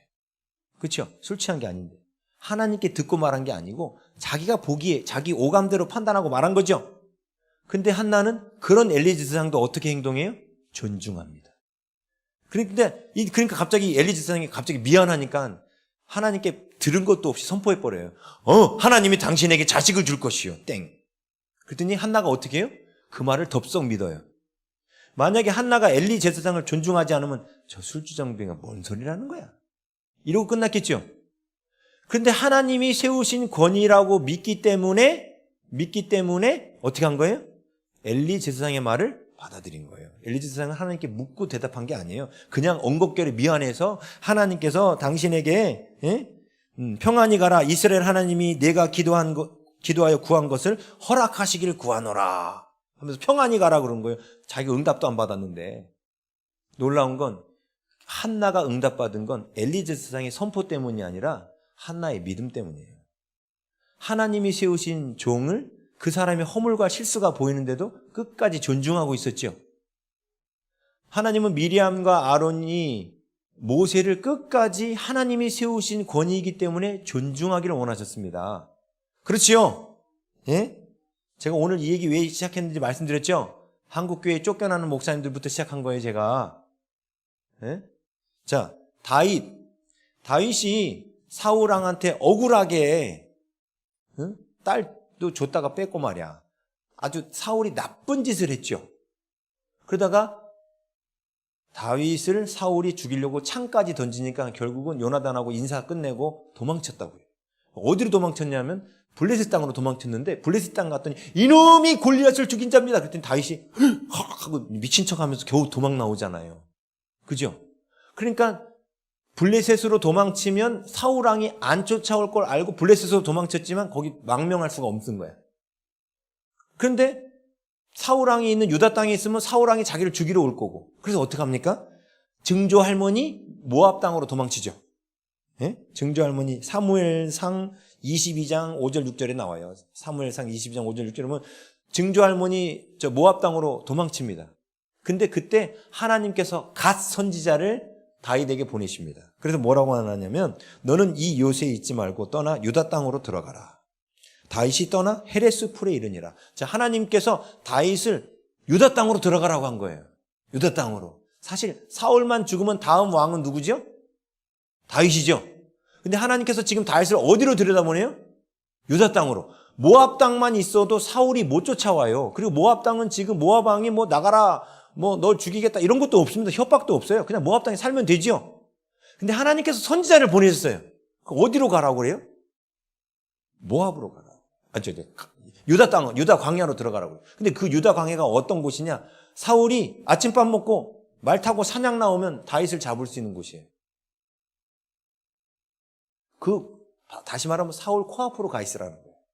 이게 하나님의 명령이었습니다. 유다 광야로 들어가는 게 하나님의 명령이었죠. 그 명령에 순종하자마자 6절 사울이 다윗과 그와 함께 있는 사람들이 나타났다 함을 들으니라. 그때 사울이 기브아 높은 곳에서 손에 단창을 들고 에셀나무 아래에 앉았고 모든 신하들은 그의 곁에 섰더니 이미 유다 광야에 들어온 걸 사울이 바로 인지할 만큼 사울 가까이까지 왔다는 뜻이죠. 근데 지금 사울 가까이에 보낸 분이 누구시죠? 하나님이에요. 근데 하나님께서 왜 보내셨을까요? 다윗을. 그냥 모압 땅에 있다 보면 사울이 죽으면 와서 왕 되면 되잖아요. 왜 보내셨을까요? 왜 보내셨는지는 그 뒤에 나오는 사건을 보면 아는 거예요. 자, 23장에서 어떤 일이 나느냐? 마온 황무지에서 도망치다가 사울을 쫓아 도망치다가 다윗이 죽을 위기에 처합니다. 그렇죠? 그래서 동굴로 들어갔어요. 근데 사울이 이 아랫배가 아파가지고 급하게 또 그 동굴로 들어왔네. 그러니까 지금 다윗의 군대는 저쪽 뒤쪽에 있고 사울이 그 동굴 입구 쪽에서 약간 들어온 거예요. 지금 다윗의 군대가 가서 사울을 한 방에 탁 죽이면 끝인 거예요. 근데 그때 다윗이 어떻게 해요? 옷줄만 딱 자르고 내보냅니다. 그렇죠? 그때 하나님께서 세우신 자니까 내가 할 수 없다 하고 그렇게 하죠. 예, 그 사건 이후에 25장에 가면 사무엘상 25장에 가면 사무엘이 죽어요. 자기가 그토록 의지했던 사무엘이 죽어버려요. 그럼 이제 빛도 이게 이 앞에 의지할 대상도 아무것도 없는 다시 정말 외로운 상태가 된 거예요. 그 상태에서 26장에 또다시 사울에게 쫓겨 사울이 다윗을 잡으러 오게 된 겁니다. 오게 됐는데 이번에는 10광야로 다윗을 잡으러 왔는데 26장에서 근데 이번에는 하나님이 일부러 거기 있는 사람들을 싹 재워버려요. 보초까지. 그래서 다윗이 그 진영으로 들어가죠. 그래서 사울의 텐트 안으로 들어갑니다. 근데 바로 앞에 창이 하나 놓여 있어서 창. 그러니까 그때 사무엘상 26장 9절에서 11절. 이건 찾아주세요. 사무엘상 26장 9절에서 11절. 보세요. 이때 다윗의 고백을 보세요. 다윗이 아비새에게 이르되 죽이지 말라. 누구든지 손을 들어 잘 보세요. 여호와의 기름 부음 받은 자를 치면 죄가 없겠느냐 하고 다윗이 또 이르되 여호와께서 살아계심을 두고 맹세하노니 여호와께서 그를 치시리니 혹은 죽을 날이 이르거나 또는 전장에 나가서 망하리라. 심판은 누구에게 있다? 하나님께. 지금 살려두는 것은 누구의 판단인 거예요? 하나님의 판단이신 거예요. 근데 자기가 자기의 판단으로 죽이려고 하지 않죠? 그렇잖아요. 사사시대의 망조가 뭡니까? 자기 판단에 옳은 대로 행하는 건데 지금 다윗은 자기 판단대로 행하지 않고 하나님이 살려두시는 데는 이유가 있다. 하나님의 판단에 순종하죠. 그 하나님의 판단에 순종한 게 뭐냐면 하나님이 기름 부어 세운 자를 내가 죽일 수 없다예요. 그렇죠. 그리고 그냥 거기서 손을 들어 여호와의 기름 부음 받은 자를 치는 것을 여호와께서 금하시나니 너는 그의 머리 곁에 있는 창과 물병만 가지고 가자. 그리고 나옵니다. 자, 이 이후에 오늘 아시겠지만 그 이후에 사울이 죽고 다윗이 왕이 되지 않습니까? 그죠? 자, 이게 바로 다윗의 광야였어요. 자, 다윗도 광야 끝날 때 어디로 갔어요? 광야 끝날 때 하나님께서 기름 부어 세우신 권위를 자기 멋대로 판단해서 정죄해서 죽일 것인가 말 것인가 거기에 가 있었죠. 아, 그렇잖아요. 이스라엘 백성들의 광야 마지막 시험도 그거 있죠. 그렇죠? 한 수를 더 떠볼까요? 이스라엘 백성들이 38년 끝나고 40년째 되는 해 맨 마지막 훈련 똑같은 거겠죠. 그게 뭐냐면 아론의 쌍난 지팡이에요. 레위 자손과 족장들이 제사장과 레위 직분에 대한 구테타를 일으킵니다. 하나님이 세우신 권위인데 우리도 제사장을 하고 싶다라고 레위 지파가 들고 일어났고 아간의 집이. 그 다음에 또 누구예요? 그 족장들이 우리도 레위의 일을 하고 싶다. 왜 니들만 하냐 하고 일어났죠. 하나님이 기름 부어 세우신 권위인데 도전하지 않습니까? 그게 마지막 장면이에요. 40년 마지막 장면. 똑같지요? 뭐가 똑같아요? 하나님이 세우신 권위를 자기들 멋대로 판단하여 잘라보려고 하는 거. 제가 처음 그 구국 집회 때부터 말씀드렸어요. 심지어 바벨론 왕 느부갓네살 왕도 누가 세웠다? 하나님이 세우신 거예요. 지금 현 정부의 대통령 누가 세우셨어요? 하나님이 세우신 거예요. 왜 세우셨어요? 우리가 악해서, 우리가 회개하라고. 근데 우리는 자꾸 저기가 악하다라고만 말해요. 맞아요. 저기 악한 거 맞아요. 바벨론이 악한 거 맞아요. 그러나 하나님은 우리가 회개하기를 원하셔요. 우리가 회개하면 하나님의 판단으로 제하십니다. 근데 우리는 우리의 죄를 돌아보지 않는 거예요. 제가 지금 한국교회 제 3번째를 얘기했는데 보십시오. 목사님들의 권위가 한국교회에서 실추돼 버렸습니다. 저는 청빙했어요. 청빙 받지 않았어요. 개척했습니다. 청빙대에서 간 목사님들이 마음껏 설교 못합니다. 다 눈치 봅니다. 자, 마음껏 설교를 못한다는 뜻은 성도들의 죄를 마음껏 짚어줄 수가 없다는 뜻이에요. 그럼 누가 죽을까요? 성도들이 죽는 겁니다. 오늘 미리암 사건 때 그들이 미리암과 아론이 모세를 비방했는데, 자, 목회자를 비방하고 모세를 비방할 때 모세가 앞에서 설교를 할 때 미리암과 아론이 모세의 설교가 귀에 들어올까요? 안 들어올까요? 앉아서 이 생각만 하는 거예요. 저 구스인 취한 놈, 저 구스인 취한 놈. 아이고, 지부터 지키라고 그래. 너부터 지켜, 너부터. 말씀이 안 들어와요. 제가 목회하면서 그런 성도들 많이 봤습니다. 있지도 않은 일 갖고 오해해서 앉아가지고 저를 비난하는 눈길로 보는 사람들도 많이 봤어요. 물론 있는 일 갖고 비난한 건 제가 죄송해요. 그건 뭐 죄송해요. 근데 있지도 않는 일도 자기네들 나름대로 판단하고 생각해가지고 비난해요. 그러면 그분들이 어떤 현상이 일어나느냐? 설교가 안 들리기 시작해요. 그래서 설교 시간에 졸기 시작합니다. 그래서 딱 보면 개척교회니까 다 한눈에 다 보이거든요. 졸기 시작해서 벗어나지 못한 사람 거의 대부분 교회 떠납니다. 왜요? 말씀이 안 들어가거든요. 왜 하나님이 지금 미리암한테 나병이 나게 만들었죠? 그 미리암이 충격을 받지 않습니까? 잘못은 누가 했는데? 객관적으로 볼 때 모세가 했잖아. 근데 하나님이 왜 미리암과 아론을 혼내죠? 아론은 제사장이니까 하나님이 제사장 직분 감당해야 되니까 나병을 안 걸리게 한 거지 미리암은 걸리게 했단 말입니다. 그렇죠? 자, 이 나병이 걸린 게 미리암을 위한 걸까요? 모세를 위로해 주기 위함일까요? 미리암을 위한 거예요. 그러면 그 뒤부터 다시는 하나님께서 세우신 권위를 함부로 대하지 않기 때문에. 자녀들이 하나님이 세우신 부모라는 권위를 함부로 대할 때 여러분 그 자녀들한테 계속 헌신하고 기쁜 마음으로 잘해주고 싶은 생각이 심지어 자식인데도 사라질 때가 있죠. 그렇지 않아요? 목회자도 마찬가지예요. 근데 여러분 목회자의 입에서 나오는 그 말씀이 나에게 생명입니다. 근데 목회자 개인을 미워하면 그 입에서 아무리 진리의 말씀이 외쳐져도 들리지가 않아요. 근데 한국교회가 물론 목사님들이 잘못한 것도 있습니다. 인정합니다. 그건 정말 죄송합니다. 목회자들을 대표해서 목회자들의 부끄러운 모습에 대해서는 정말 죄송합니다. 잘못한 거예요. 그러나 그럼에도 불구하고 하나님은 우리가 하나님이 세우신 권위를 존중하는 이 훈련을 받기 원하셔요. 제가 시간이 없어서 다 다루지 못하고 성경에 이런 게 한두 건이 아니에요. 자, 보세요. 이 안식이 시작되는 게 예수 그리스도가 오시면서 시작되죠. 이게 신약시대란 말입니다. 그렇죠? 그럼 또다시 신약시대겠죠? 예? 신약시대 전 마지막 기록된 성경이 말라기예요. 그렇죠? 자, 여러분 말라기 하면 무슨 생각나세요? 11조! 요 생각나요. 11조. 요 생각나요. 그래서 11조 드려야 된다. 목사님들이 11조 갖고 많이 얘기하거든요. 근데 말라기의 목적은 11조 얘기를 하는 게 목적이 아니에요. 말라기 1장에 어떤 이야기가 나오냐면 어떤 사람이 자기가 죄를 지은 거야. 그래서 번제물로 양 한 마리를 이제 집에서 끌고 와서 흠없는 양을 딱 챙겨갖고 제사장한테 들고 와서 제사장님 제가 하나님 앞에 번제를 드리기 원합니다. 양을 딱 드렸어. 그래도 제사장이 레인하고 제사장이 딱 들고 간 거야. 들고 가가지고 다 각을 다 떠갖고 딱 왔어. 이제 안수하고 각을 떠가서 가서 태우자. 태웠어. 좋다 이거야. 그리고 이제 이 사람은 할렐루야 하나님 번제 드리게 하시면 감사합니다. 돌아왔는데 그 다음에 이제 하나님 앞에 또 번제 드리려고 딱 왔는데 양을 사야 되는 거예요. 이번에는. 살려고 시장에 딱 갔거든요. 근데 지난번에 샀던 하나님께 바쳤던 양도리가 보이는 거예요. 양도리가. 지난번에 바쳤던 양도리가. 걔가 부활을 한 거예요. 설마.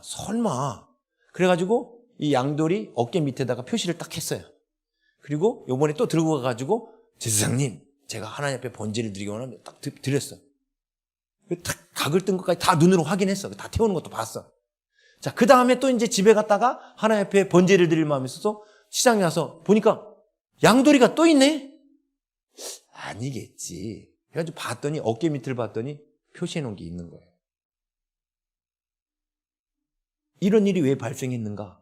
자, 흠 없는 양이나 염소나 소는 값이 더 비싸고 장애가 있거나 눈이 빠졌거나 뭐 병이 있고 부스럼이 있고 이거는 하나님 앞에 드릴 수 없는 재물이에요. 가격이 떨어지겠죠. 근데 제사장들은 각도 그리고 태워버리면 모르잖아. 제사장들이 어떻게 한 거예요?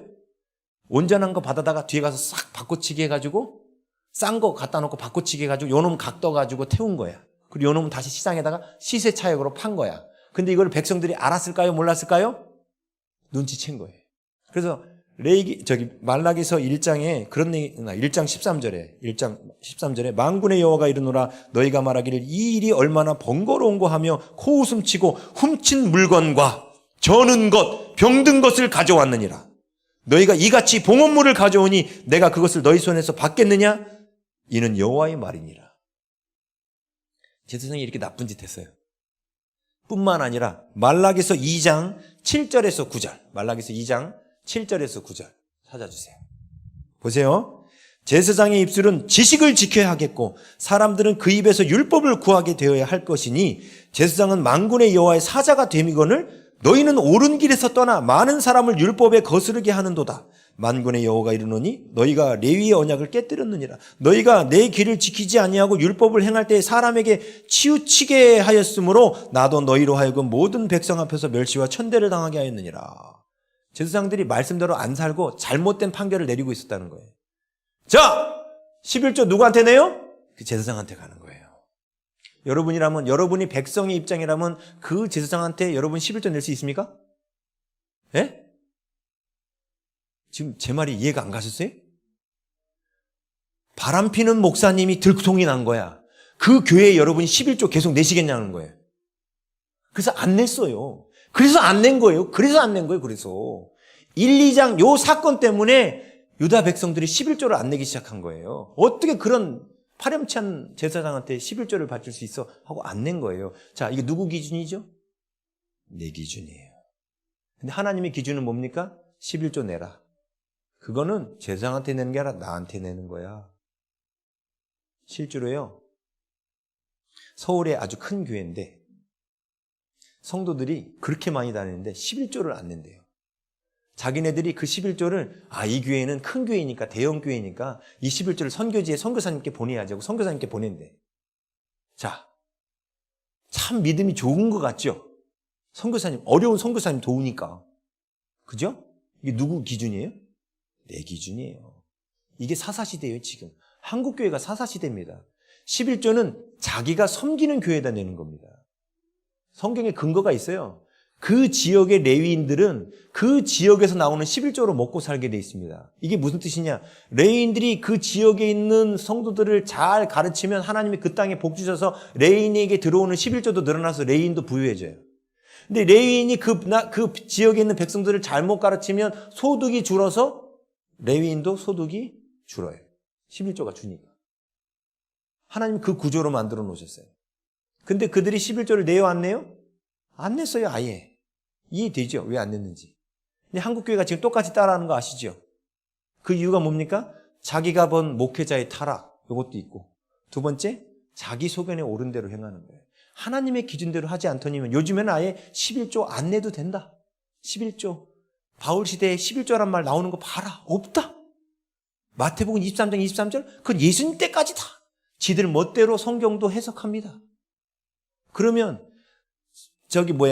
바울 서신에 나오지 않고 마태복음에 복음서에 나오지 않으면 구약에 있는 율법 거기 안 나오면 다 지키지 않아도 되겠네. 논리가 그렇게 되죠. 언급 안 했으면 그거 지키지 않아도 되겠네. 그죠? 언제 11조 내지 말라고 정해놓은 게 있어요? 바울이 이제는 11조를 내지 않아도 되는 시대가 왔으니까 11조를 내지 마십시오. 이렇게 정해놓은 적이 있냐고요? 없어요. 근데 바울이 11조 내라는 말을 안 했기 때문에 안 내도 된다는 거예요. 그게 누구 논리예요?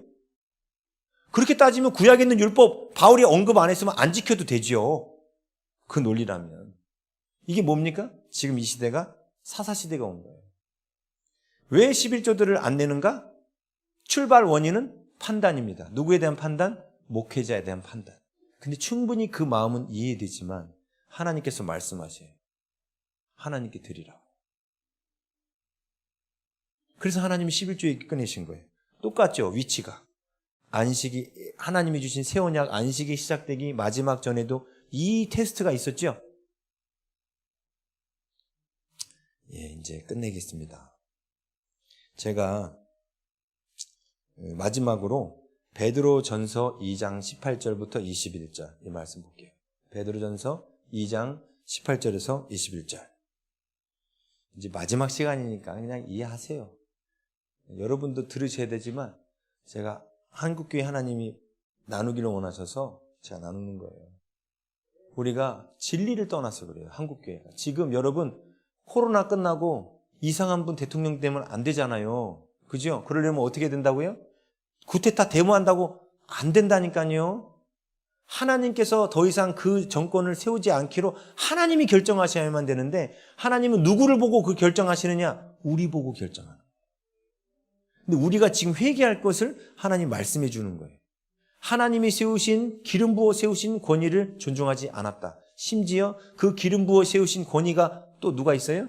느부갓네살 왕도 기름 부어 세우신 권위예요. 우리가 하야시킨다, 내려와라 마라 할 자격 없습니다. 그건 하나님이 하시는 겁니다. 그건 성경적 방법이 아닙니다. 하나님이 내려오게 하십니다. 누구 때문에 세우셨다고요? 우리 때문에 세우신 거예요. 지금은 우리의 죄를 돌아보아야 할 때입니다. 근데 우리가 회개만 하면 하나님께서 알아서 다 처리하십니다.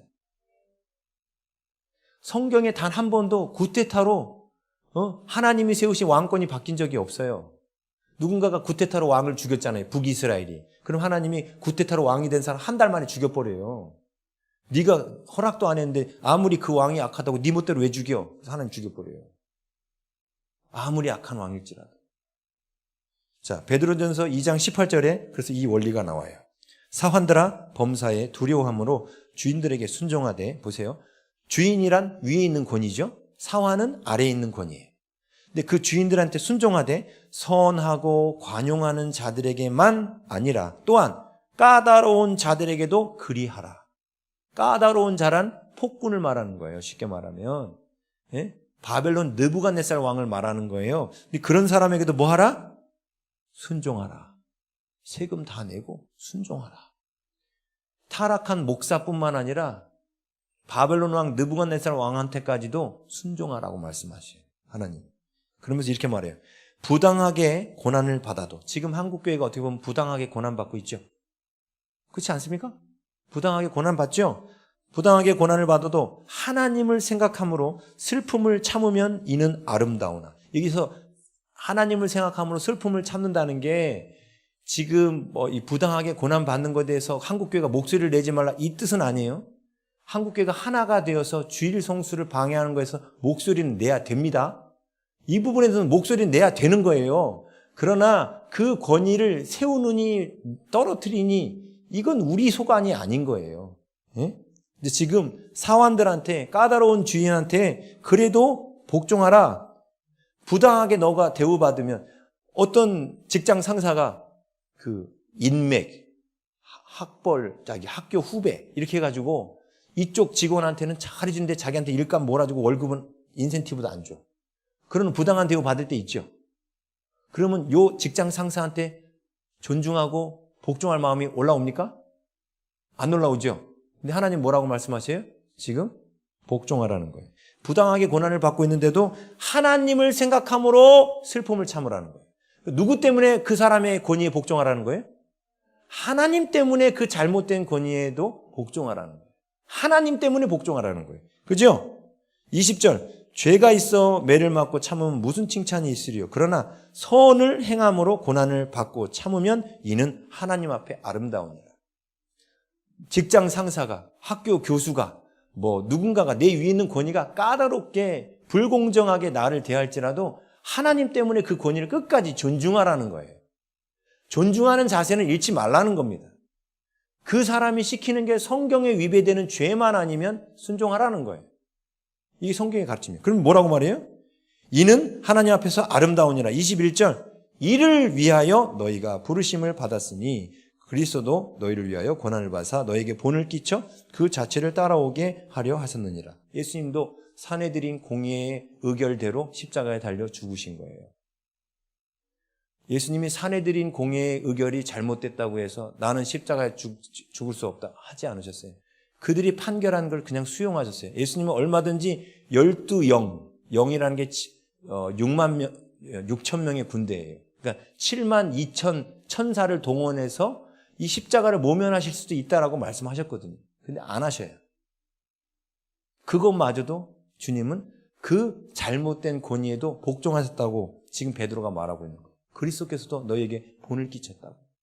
그 잘못된 권위 앞에 복종하셨다고. 그래서 죽으셨다. 왜요?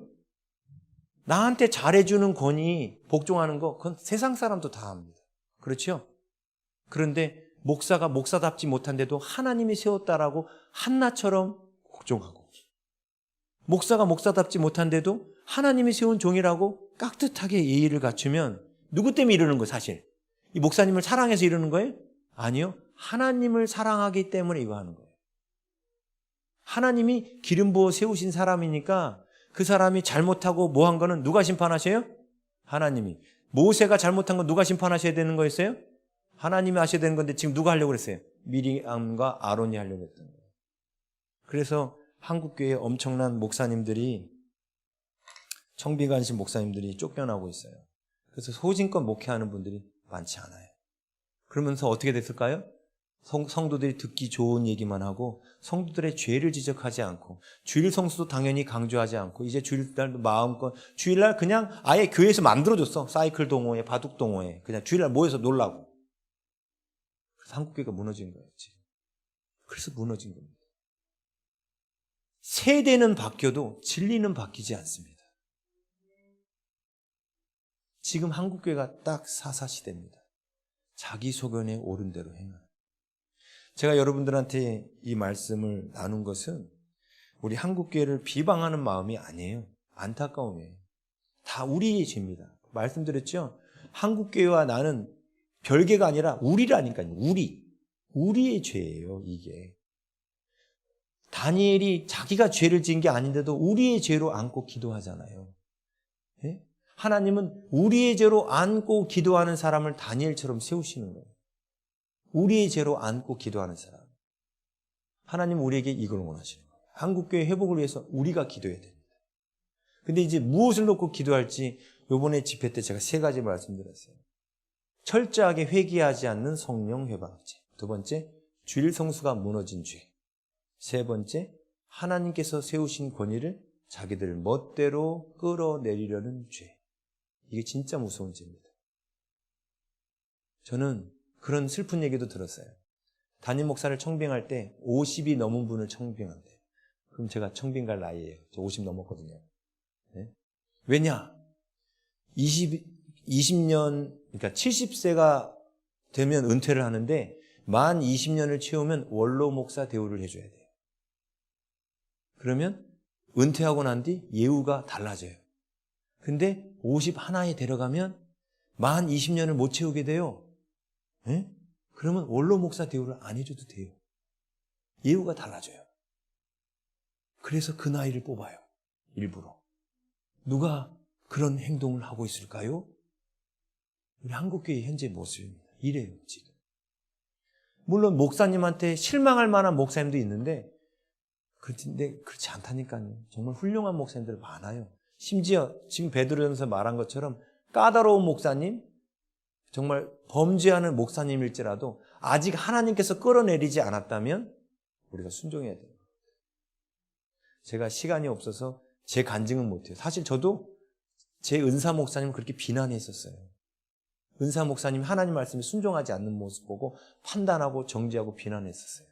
그것 때문에 놀라운 건 그때마다 하나님은 은사 목사님을 뭐라 한 것이 아니라 저를 때리셨어요. 저를 쓰러뜨리셨어요. 막 누워가지고 5일 동안 못 일어나고 하늘이 정말 노랗게 보였어요. 정말 천장 형광등 색이 노랗게 바뀔 정도로 정말 하나님 앞에 그때 두들겨 맞았어요.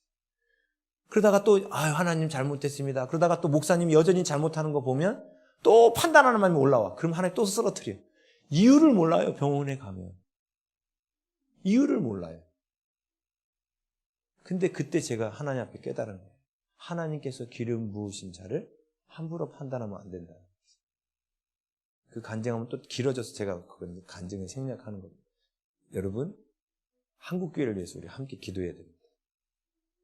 한국교회가 지금 제가 말씀드린 제가 볼 때에는 요 세 가지가 가장 심각한 거예요. 철저하지 않은 회개가 뭐냐면 구원파적 이단 사상. 그죠? 그게 회개하지 않아도 된다. 구원파적 이단 사상. 두 번째, 주일 성수가 무너진 거, 하나님께 집중하지 않고 하나님의 말씀을 경시하는 거. 세 번째, 하나님이 세우신 권위를 무시하고 더 이상 성도들이 자기를 책망하는 말씀을 들으려고 하지 않는 거. 목회자들도 물론 저희 목회자들도 잘못이 있습니다. 그러나 우리 한국교회 성도들도 깨어나야 되는데 이것을 가슴에 안고 기도하는 사람을 통하여 하나님은 한국교회를 변화시키는 겁니다.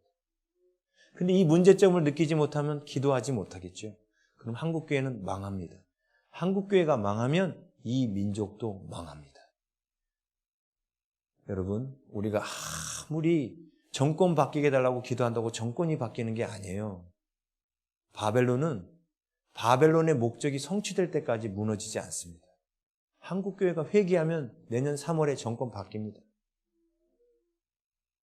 그 정권이 어떤 정권인지 모르겠지만 아무튼 지금은 아니에요. 그렇죠? 교회를 이렇게 박해하는 지금은 아니잖아요. 근데 그거는 우리 몫이에요. 우리가 투표를 잘해서 바뀌는 게 아닙니다. 우리 몫입니다. 그리고 이제 우리가 형제들끼리, 교회들끼리 서로 비난하고 정죄하고 판단하면 안 됩니다. 그분들도 그분들 나름대로 그게 하나님을 사랑하는 거라고 하는 거거든요. 근데 하나님의 방법이 아닐 수가 있다는 것만 우리가 서로가 알아야 돼요. 하나님의 방법이 어떠한지를 성경을 통해서 봐야 됩니다. 근데 자꾸만 자기들 볼 때 악하게 보이니까 하나님의 판단 기준이 아니라 내 판단 기준으로 행하는 이것이 또 한국교회의 문제인 거예요. 사사시대. 단 한 번도 하나님께서는 아수르를 멸망시킬 때도 바벨론을 멸망시킬 때도 헬라를 멸망시킬 때도 로마를 멸망시킬 때도 유다 백성들이 가서 전투해서 멸망시킨 적 없습니다. 하나님이 하셨습니다. 그 이스라엘 백성들을 깨울 때까지 그들을 단지 사용하셨습니다. 그들은요, 불의 재와 같이 사라질 것입니다. 우리가 돌아오면, 우리 한국교회가 회개하고 돌아오면 그들은 사라집니다. 그래서 우리나라가 선교한국 돼야 됩니다. 이 마지막 때 사회주의가 지금 온 세상을 뒤엎고 있거든요. 사람들이 갈수록 게을러지고 사람들의 머릿속에 종의 근성만 계속해서 심고 있거든요, 지금. 그래서 결국 계시록에서 말한 그 종말이 오는 거예요. 그 종말은 올 거라는 거 확실합니다. 근데 종말 전에 마지막으로 하나님의 백성을 깨우는 대부흥이 일어나야 돼요. 그것은 하나님의 말씀으로 돌아가서 회개하고 하나님과의 동행이 회복돼야 됩니다. 근데 죄를 모르는데 어떻게 하나님과 동행할 수 있습니까? 그렇죠? 우리 이 시간에 함께 오늘 말씀 붙들고 기도하기 원합니다. 하나님, 제 안에도 선악을 알게 하는 나무의 실과를 따먹은 결과가 있었습니다. 하나님, 제가 눈에 보이는 대로 형제를 판단하고 그를 정죄하는 마음을 가졌던 것을 용서하여 주시옵소서. 하나님께서 어찌 보시는가를 생각지 않고 늘 나의 소견대로 바라보고 누군가를 비난하고 누군가를 정죄 판단했던 죄들의 모습을 용서하여 주시옵소서. 하나님, 특별히 목회자를 향해서 하나님께서 세우신 그 말씀 강단을 향해서 스스로 판단하고 정죄했던 것을 용서해 주시고 한국교회에 이러한 죄악을 주님 씻어 주시옵소서. 그래서 강대상의 권위가 회복되어서 성도들이 잘못된 길을 갈 때에 채찍을 들 수도 있는 그런 목사님들로 회복되게 해주시고, 하나님, 성도들이 그 말씀으로 또한 깨어나서 죄의 길에서 돌이켜서 하나님이 보여주신 영광의 길로 걷게 하여 주시옵소서.